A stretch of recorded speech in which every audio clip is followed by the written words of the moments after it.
السلام علیکم۔ دیار داستان میں آپ کو خوش آمدید۔ امید ہے کہ آپ خیریت سے ہوں گے۔ سبزے سے بے انتہا محبت کرنے والے بوڑھے کی جرم زدہ کہانی سرسبز۔ دنیا کے شور و ہنگامے سے دور اپنی الگ دنیا بسانے والے شخص کی کتھا۔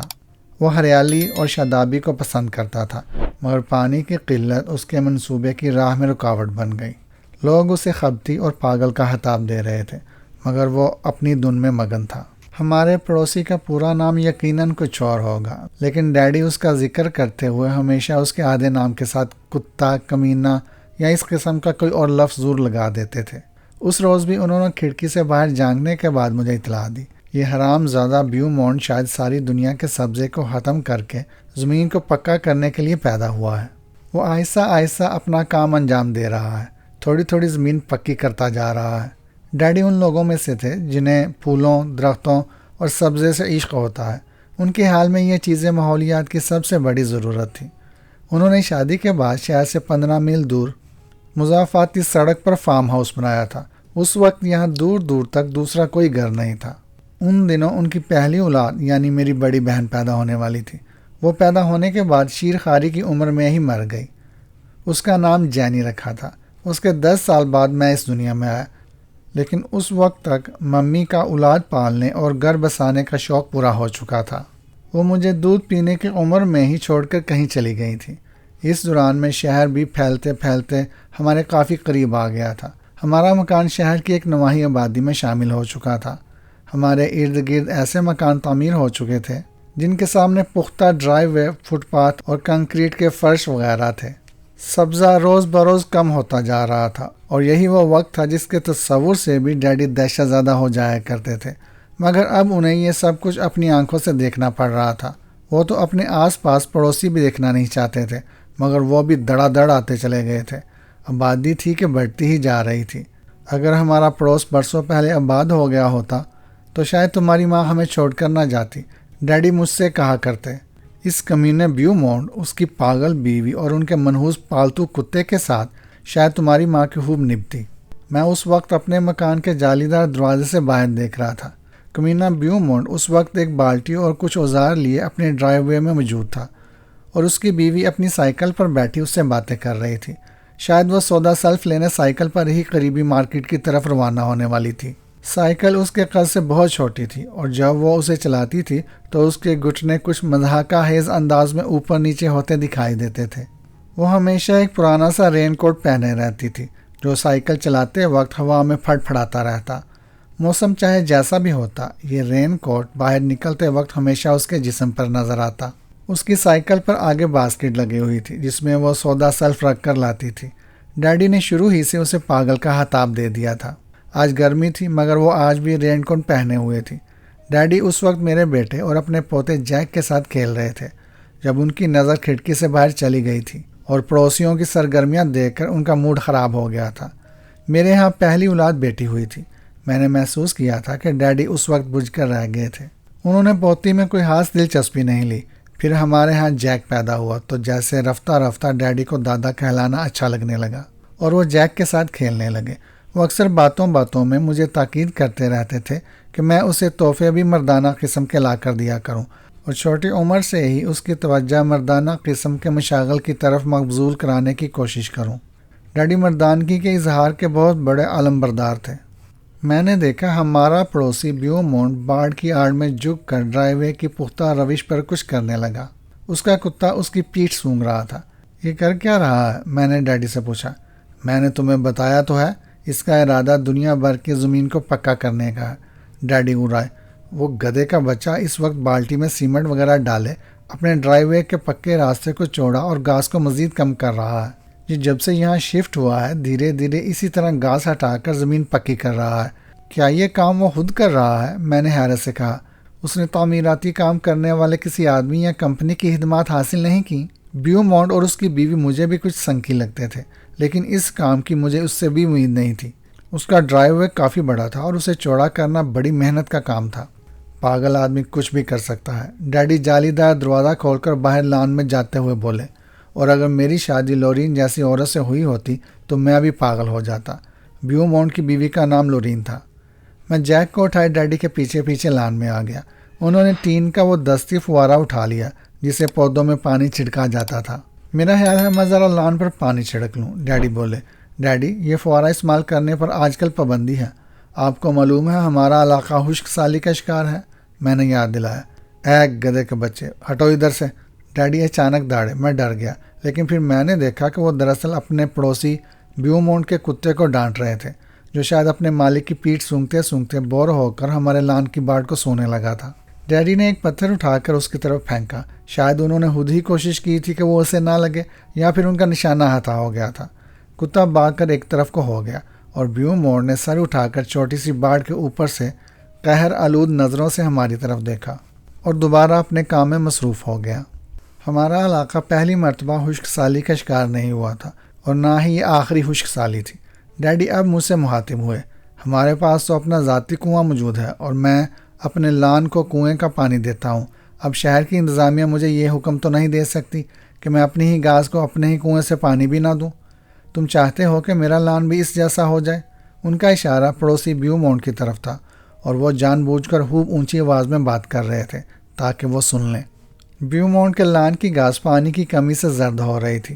صرف یہی نہیں، اس گھاس کی ایک خاصی چوڑی پٹی تو بالکل ہی بوری ہو چکی تھی، جو مکان سے لے کر سیدھی لان کے بیرونی سرے تک جا رہی تھی۔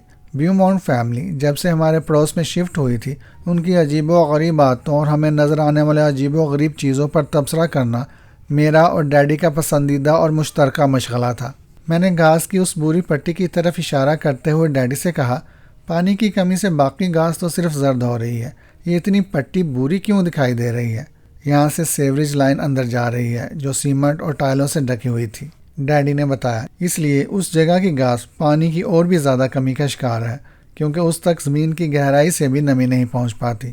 اس حصے کی گھاس پہلے مرے گی، پھر آہستہ آہستہ باقی لان کی گھاس بھی مر جائے گی۔ اسی لیے تو میں اپنے لان کو باقاعدگی سے پانی دیتا رہتا ہوں، تاکہ ہر حصے کی گھاس سرسبز رہے۔ پھر وہ ذرا فخریہ سے انداز میں ہنسے، لیکن بیومونٹ چاہے بھی تو ایسا نہیں کر سکتا، کیونکہ اس نے بورنگ نہیں کرائی، اس کا دارومدار صرف سرکاری کنیکشن پر ہے۔ اس کے پاس میری طرح پانی کا کنواں نہیں۔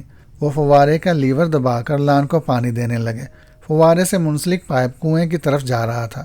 کنواں بہت پرانا تھا، جس وقت مکان بنا اس وقت کنواں بھی کھودا گیا تھا، اور برسوں تک یہاں رہنے والوں کا دار و مدار اسی کنویں کے پانی پر رہا تھا۔ لیکن قانوناً آپ اس کنویں کا پانی استعمال نہیں کر سکتے، کیونکہ آپ نے وہ پانی ٹیسٹ نہیں کرایا۔ کنویں کا پانی ہر 2 سال بعد ٹیسٹ کرا کے سرٹیفکیٹ لینا ضروری ہوتا ہے۔ میں نے مزید یاد دلایا۔ ڈیڈی اطمینان سے فوارے کو ادھر ادھر گھما کر لان کو پانی دیتے ہوئے منہ بنا کر بولے، شہر کی انتظامیہ تو احمقوں پر مشتمل ہے، اور وہ ایسے ہی احمقانہ قانون بناتے رہتے ہیں۔ ان سے کوئی پوچھے کہ جب یہاں آبادی نہیں تھی تب تو ہم پینے کے لیے بھی اسی کنویں کا پانی استعمال کرتے رہے۔ اس وقت تو کسی نے آ کر اسے ٹیسٹ نہیں کیا، اور جب آبادی ہو گئی اور انہوں نے زبردستی میرے گھر میں پانی کا سرکاری کنیکشن لگا دیا، تو اب میں یہ پانی ٹیسٹ کرائے بغیر لان کو بھی نہیں دے سکتا۔ ایسی احمقانہ بات تم نے اس سے پہلے کبھی سنی تھی؟ اس میں تو کوئی شک نہیں تھا کہ ڈیڈی کی بات بھی اپنی جگہ درست تھی، لیکن شہر کی انتظامیہ بہرحال لوگوں کی بھلائی کے لیے قوانین بناتی تھی۔ شہر میں آج کل پانی کی کمی تھی۔ جہاں کہیں کنویں موجود تھے ان میں بھی پانی کی سطح کم ہو رہی تھی۔ انتظامیہ چاہتی تھی کہ کنووں کا پانی بھی کفایت شعاری سے استعمال کیا جائے، اور محکمہ صحت کو کنووں کے پانی کے معیار کے بارے میں بھی فکر رہتی تھی۔ میں نے کچھ کہنے کے لیے منہ کھولا ہی تھا کہ ایک پولیس کار ہمارے گھر کے سامنے آن رکی۔ بیومونٹ اپنا سامان اٹھا کر اندر چل دیا۔ ڈیڈی نے اس کی طرف دیکھ کر گونسا ہوا میں لہراتے ہوئے چیخ کر کہا، مجھے پتا ہے تمہاری پاگل بیوی نے فون کر کے میری شکایت کی ہوگی، میں دیکھ لوں گا تم لوگ میرا کیا بگاڑتے ہو۔ کار سے ایک خاتون پولیس آفیسر اتر کر ہمارے قریب آئی اور ڈیڈی سے مخاطب ہوئی، سر، میں پچھلی مرتبہ یہاں آئی تھی تو میرا خیال تھا کہ بات آپ کی سمجھ میں آ گئی ہوگی اور آپ آئندہ ہمیں شکایت کا موقع نہیں دیں گے۔ میں دیکھ رہا تھا کہ ڈیڈی کا چہرہ سرخ سے سرخ تر ہوتا جا رہا تھا۔ گرمی پہلے ہی اچھی خاصی تھی اور ہم دھوپ میں کھڑے ہوئے تھے، لیکن ڈیڈی کے چہرے کی سرخی بڑھنے کی وجہ صرف گرمی یا دھوپ نہیں تھی۔ مجھے معلوم تھا کہ وہ اندر ہی اندر آتش فشاں کی طرح کھول رہے تھے۔ کچھ معلوم نہیں تھا وہ کس انداز میں پھٹ پڑتے۔ پولیس آفیسر نے کچھ ایسی نظروں سے میری طرف دیکھا جیسے اسے توقع ہو کہ میں کوئی معقولیت کی بات کروں گا۔ میں پولیس آفیسر کو ایک طرف لے گیا اور نیچی آواز میں اس سے کہا، میں معذرت چاہتا ہوں، میرے ڈیڈی پرانے خیالات کے ہیں اور برسوں سے ان کے جو طور طریقے چلے آ رہے ہیں وہ انہی پر چلتے ہیں۔ وہ 40 سال سے یہاں رہ رہے ہیں اور شروع سے روزانہ اپنے لان کو پانی دیتے ہیں، گرمی ہو یا سردی، ان کے معمولات میں کبھی کوئی فرق نہیں پڑا۔ آپ انہیں ان کے حال پر کیوں نہیں چھوڑ دیتے؟ ہمارا کام قانون کی پابندی کرانا ہے، خاتون پولیس آفیسر بولی۔ ہم انہیں پانی کے ضیاع کی اجازت نہیں دے سکتے۔ اگر یہ اپنے لان کو پانی نہیں دیں گے تب بھی لان کی گھاس مرے گی نہیں، بس اسی طرح کچھ زرد ہو جائے گی جس طرح آس پاس کے ہر لان کی ہو گئی ہے۔ ڈیڈی کے 1 ایکڑ کے لان کی گھاس ابھی تک گہری سبز اور تر و تازہ تھی۔ خاتون پولیس آفیسر کی جیب پر لگے ہوئے ٹیگ کے مطابق اس کا نام شرمین تھا۔ وہ بات جاری رکھتے ہوئے بولی، سوری، مجھے ایک بار پھر آپ کے ڈیڈی پر جرمانے کا ٹکٹ کاٹنا پڑے گا، اور اگر انہوں نے لان کو پانی دینے کا معمول جاری رکھا تو انتظامیہ جلد ہی کوئی سخت قدم اٹھائے گی۔ کیا آپ لوگ لان کو پانی دینے کے جرم میں انہیں گرفتار کر لیں گے؟ غیر ارادی طور پر میری آواز بھی ذرا بلند ہو گئی۔ ڈیڈی نے چونکنا ہو کر میری طرف دیکھا۔ متعلقہ کمیٹی ان کے کنویں کو بند کرنے کے بارے میں غور کر رہی ہے، خاتون پولیس آفیسر شرمین نے بتایا۔ ڈیڈی نے یہ بات سن لی۔ وہ ہمارے قریب آئے اور خطرناک انداز میں انگلی ہلاتے ہوئے بولے، خاتون، کوئی میرے کنویں کو ہاتھ تو لگا کر دیکھے، پھر دیکھنا میں اس کے ساتھ کیا کرتا ہوں۔ اب تم اپنے منحوس پاؤں میری زمین سے ہٹاؤ اور رخصت ہو جاؤ، آئندہ یہاں مت آنا۔ ڈیڈی، ایک پولیس آفیسر سے اس طرح بات نہیں کرتے۔ میں نے انہیں سمجھانے کی کوشش کی۔ میں لعنت بھیجتا ہوں ایسے پولیس آفیسر پر۔ ڈیڈی کا چہرہ لال ببوکا ہو رہا تھا۔ وہ کارٹون فلمیں شوق سے دیکھتے تھے اور مجھے اندیشہ تھا کہ وہ کسی ایسی چیز ہی کی طرح پھٹ پڑیں گے جو کارٹون فلموں میں اکثر پھٹتے ہوئے دکھائی جاتی ہے۔ سر، میں آپ سے بحث کرنا نہیں چاہتی، پولیس آفیسر ایک قدم ان کی طرف بڑھاتے ہوئے بولی۔ ڈیڈی پیچھے ہٹنے والے نہیں تھے۔ انہوں نے پولیس آفیسر کو پیچھے دھکیلنے کی کوشش کی۔ وہ نہایت تحمل کا ثبوت دیتے ہوئے ایک قدم پیچھے ہٹ گئی، لیکن غیر ارادی طور پر اس کا ہاتھ بیلٹ میں لگی ہوئی گن پر چلا گیا۔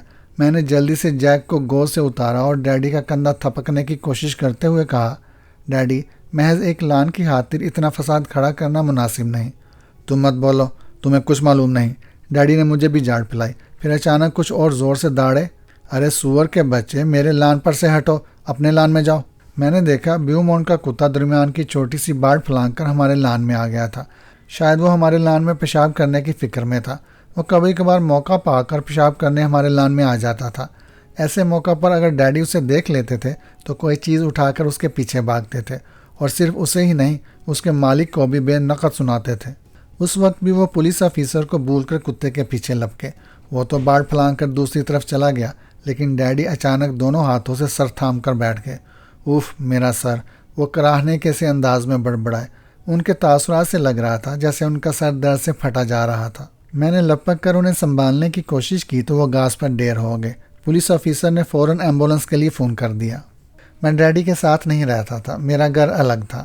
ایمبولنس جب ڈیڈی کو اسپتال لے جا رہی تھی تو میں راستے میں اپنے گھر کے قریب اتر گیا تاکہ جیک کو گھر چھوڑ دوں۔ ایمبولنس آگے روانہ ہو گئی۔ کچھ دیر بعد جب میں اپنے طور پر ہسپتال پہنچا تو ڈیڈی ہوش میں آ چکے تھے اور ڈاکٹر اور نرس وغیرہ سے لڑ رہے تھے۔ میں بالکل ٹھیک ہوں، بس گرمی کی وجہ سے مجھے چکر آ گیا تھا۔ اوپر سے اس کمینی پولیس آفیسر نے مجھے غصہ دلا دیا تھا۔ یہ ساری اس کی غلطی ہے۔ انہوں نے تائید کے لیے میری طرف دیکھا۔ میں ان کی تردید کر کے انہیں مزید غصہ دلانا نہیں چاہتا تھا، اس لیے میں نے جلدی سے کہا، وہ تو ٹھیک ہے ڈیڈی، لیکن چیک اپ کرا لینے میں کیا حرج ہے؟ کچھ بھی ہو جائے، یہ لوگ مجھے یہاں رکھ نہیں سکیں گے۔ ڈیڈی نے دھمکی آمیز انداز میں الٹے ہاتھ کی انگلی نرس کی طرف ہلائی۔ کیا آپ الٹے ہاتھ سے کام کرنے کے عادی ہیں؟ نرس نے فوراً پوچھا۔ نہیں، ڈیڈی اڑ رہا ہے۔ تو پھر دائیں ہاتھ کی انگلی سے میری طرف اشارہ کریں، آپ کا شوق بھی پورا ہو جائے گا اور میں یہ بھی دیکھ لوں گی کہ آپ کا دایاں بازو حرکت کر رہا ہے یا نہیں۔ نرس بولی، میں تمہارے باپ کا نوکر نہیں ہوں کہ تمہارے کہنے پر ہاتھ نچاتا رہوں۔ ڈیڈی چیخے۔ ٹھیک ہے، نرس سرد لہجے میں بولی، میں تمہاری دیکھ بھال کے لیے کسی مرد نرس کو بھیجتی ہوں۔ میں لعنت بھیجتا ہوں مرد نرس پر بھی۔ ڈیڈی چیخے۔ انہوں نے اپنے اوپر سے چادر بھی اتار پھینکی اور اٹھ بیٹھے۔ اس لمحے مجھے احساس ہوا کہ ڈیڈی کچھ زیادہ ہی آپے سے باہر ہو رہے تھے۔ وہ ذہنی طور پر واقعی کچھ کھسک گئے تھے۔ میں نے آگے بڑھ کر انہیں سمجھانے کی کوشش کی، ڈیڈی، یہ لوگ آپ کا بھلا چاہ رہے ہیں۔ لیکن اس وقت تک ڈیڈی نے بیڈ سے ٹانگیں لٹکائی تھیں۔ جو ہی وہ بیڈ سے اترنے کے لیے کھڑے ہونے لگے، آہستگی سے لڑکھڑا کر فرش پر ڈیر ہو گئے۔ ڈیڈی پر فالج کا اچھا خاصا حملہ ہوا تھا۔ انہیں ہوش تو آ گیا تھا، لیکن ان کی حالت گھر جانے کے قابل ہرگز نہیں تھی۔ اب وہ زیادہ احتجاج کرنے کے قابل بھی نہیں رہے تھے۔ جسم کے دائیں حصے پر فالج کا اثر تھا۔ میں نے رات گئے اسپتال سے واپس آتے ہوئے ان سے 2 باتوں کا وعدہ لیا۔ ایک تو یہ کہ میں انہیں جلد از جلد ہسپتال سے گھر لے جاؤں گا، دوسرے یہ کہ میں ان کے اعلان کو باقاعدگی سے پانی دیتا رہوں گا۔ مجھے نہیں معلوم تھا کہ میں یہ دونوں وعدے پورے نہیں کر سکوں گا۔ دوسرے روز ان کے جسم کے دائیں حصے پر فالج کا اثر اور بھی بڑھ گیا۔ دایاں بازو اور ٹانگ بالکل ہی حرکت کے قابل نہ رہے۔ چہرے کا دایاں حصہ بھی مفلوج تھا۔ ان کی بات سمجھنا بھی مشکل ہو گیا تھا۔ ڈاکٹروں کا کہنا تھا کہ وہ سخت جان آدمی تھے، لیکن یقین سے نہیں کہا جا سکتا تھا کہ وہ دوبارہ تندرست ہو سکیں گے یا نہیں۔ انہیں کم از کم 3 ماہ اور زیادہ سے زیادہ 6 ماہ تک بہرحال ہسپتال میں رہنا ہے۔ میں ڈیڈی کی اکلوتی اولاد تھا۔ اکلوتے ہونے کے فائدے بھی ہیں اور نقصانات بھی۔ فائدہ تو یہ کہ آپ کو والدین کی محبت اور ان کی طرف سے میسر آنے والی آسائشوں میں کسی کو شریک نہیں کرنا پڑتا، لیکن نقصان یہ ہے کہ اسی طرح ضرورت کے وقت آپ کے ساتھ بوجھ اور ذمہ داریوں میں شریک ہونے والا بھی کوئی نہیں ہوتا۔ میں ان دنوں اپنے کام، اپنی فیملی اور اپنے ڈیڈی کے سلسلے میں عائد ہونے والی ذمہ داریاں بیک وقت ادا کرتے اور ان میں توازن قائم رکھنے کی کوشش کرتے کرتے ہلکان ہو گیا۔ مجھے احساس تھا کہ میری ماں جب ہمیں چھوڑ کر چلی گئی تھی تو ڈیڈی نے تنہا میری پرورش کی تھی اور تمام ذمہ داریاں اٹھائی تھی۔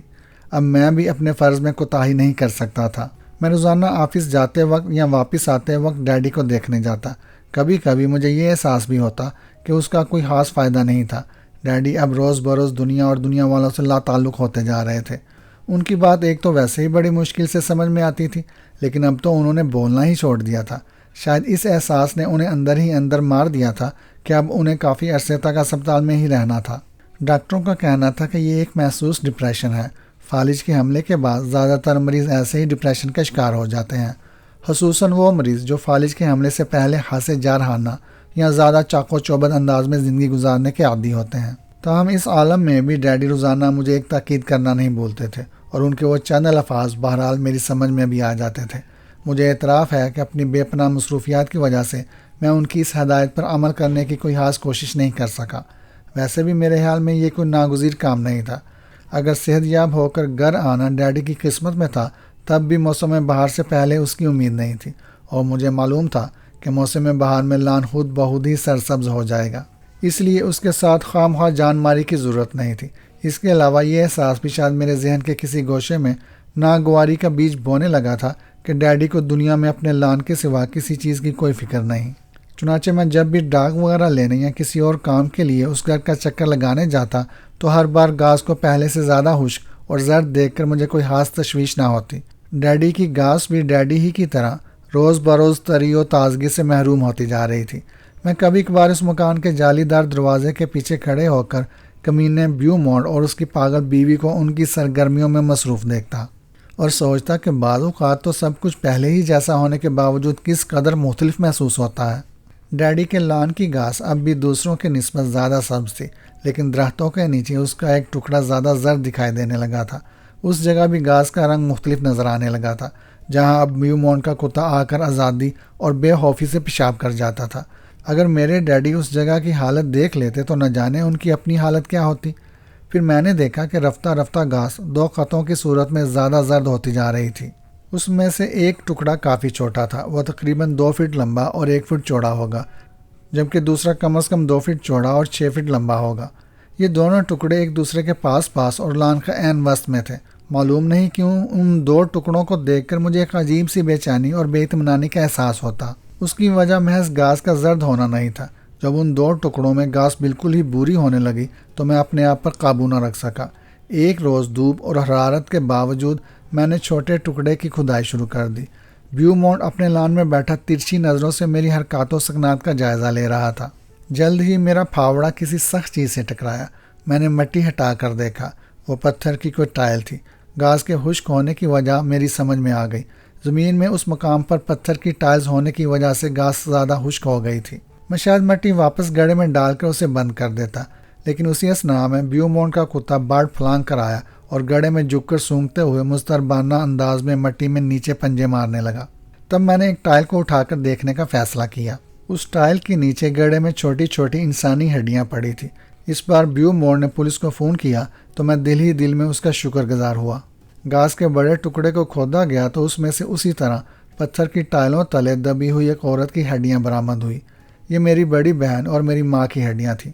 وہ بڑی بہن جو ڈیڈی کے بیان کے مطابق شیرخواری کے زمانے میں مر گئی تھی، اور وہ ماں جو بقول ان کے نہ جانے کیوں میری پیدائش کے کچھ عرصے بعد ہمیں چھوڑ کر کہیں غائب ہو گئی تھی۔ ان کی قبروں کے گڑھے ڈانپنے کے لیے پتھر کی جو ٹائل استعمال کی گئی تھی وہ مکان کی تعمیر میں سے بچی ہوئی تھی۔ ڈیڈی نے پولیس کے کسی سوال کا جواب نہیں دیا۔ انہوں نے یہی ظاہر کیا کہ فالج کے زیر اثر وہ کچھ سننے، سمجھنے اور بولنے کے قابل نہیں تھے۔ انہوں نے اپنا رد عمل اسی طرح چھپائے رکھا جس طرح اپنی بیٹی اور بیوی کی لاش کو اتنے برسوں تک زمین میں چھپائے رکھا تھا۔ پولیس ڈیڈی کی موت تک اندازے لگانے میں مصروف رہی۔ میں جو اندازہ لگا پایا ہوں وہ ان کے اندازوں سے بہت مختلف ہے، لیکن میرے خیال میں یہی اندازہ حقیقت کے قریب ترین ہے۔ دنیا کے مختلف خطوں میں زمانہ جاہلیت سے لے کر اب تک ایسے بہت سے لوگ پائے جاتے ہیں جن کے ہاں مردانگی کا تصور بہت عجیب ہوتا ہے، اور مرد کی بالادستی کے ان کے اظہار کے پیمانے مختلف ہوتے ہیں۔ وہ بیٹیوں کو پیدا ہوتے ہی زندہ دفن کر دیا کرتے تھے۔ میرا خیال ہے میرے ڈیڈی بھی زمانہ قدیم کی یہ ذہنیت لیے ہوئے پیدا ہوئے تھے۔ میری ماں بھی مجھے یعنی ایک بیٹے، ایک مرد کو جنم دینے کے بعد شاید ان کی نظر میں کچھ زیادہ کارآمد نہیں رہی تھی۔ وہ شاید ان کے نظریے کے مطابق بے مصرف ہو گئی تھی، اور شاید انہیں اندیشہ تھا کہ وہ پھر کسی لڑکی کو جنم نہ دے دے، اس لیے انہوں نے اس سے بھی نجات حاصل کر لی۔ اپنے ہاتھوں سے بنائی ہوئی ان کی قبروں کی کوئی نشانی نمودار ہو جانے کا خوف بہرحال ان کے تحت الشعور میں تھا، اسی لیے وہ لان کی گھاس کو سرسبز رکھنے کے سلسلے میں ہر وقت فکر مند رہتے تھے۔ یہ کہانی آپ کو کیسی لگی کمنٹ میں بتائیے گا۔